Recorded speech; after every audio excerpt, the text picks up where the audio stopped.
Hey, welcome back. So in this section, we will be working on a lighter shade of design in our Power BI report, and we will be taking a use case of sales analysis data.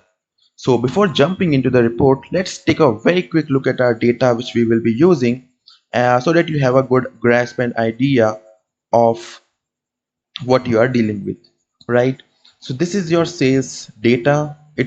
The data is laid across multiple sheets. As you can see, the first one is your fact table having all the order numbers and the details by date and all the details of unit price and unit cost available, as well as the quantity ordered. So as you can see here, you do not have the total sales here, so you have to set up and create a calculation for the total sales by multiplying the unit price and order quantity to get the total sales, right?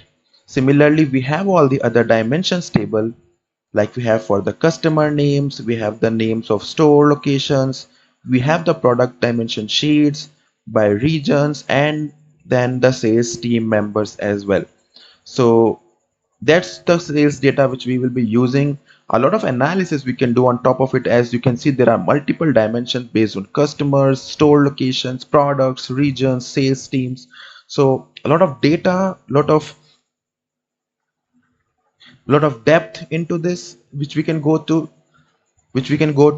So we will be working on it. And now let me quickly show you the design which we will be creating. All right, and now let me quickly show you the design which we will be creating. So we will be changing that standard Excel data into something like this. So we have a very clean looking, simple yet very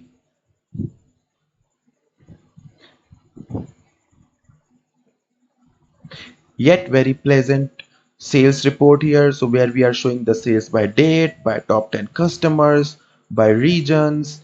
We are showing the trend here as well. And then we have a very good looking button here to show up the slicers.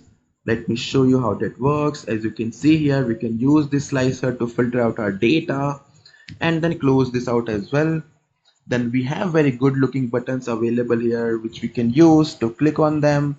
And as you can see here, we have used multiple dynamic pages as available here, so that will be quite interesting to work on, right? And then we have this amazing dynamic table which not only shows us the sales, but I'll be showing you how you can convert them into this form of trend by area chart and by bar chart as per your requirement. We are showing the sales by sales channels, by regions. We have done some level of clustering analysis, and that also we are showing by month over month trend. And similarly, even this matrix which we are showing, or the table which we are showing, we can change it from by customer to by product, and that all with just one click.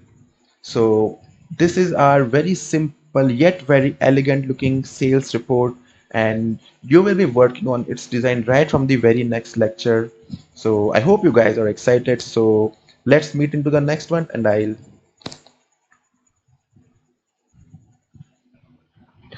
let's work into our next lecture, and I'll see you in the next one. Thank you.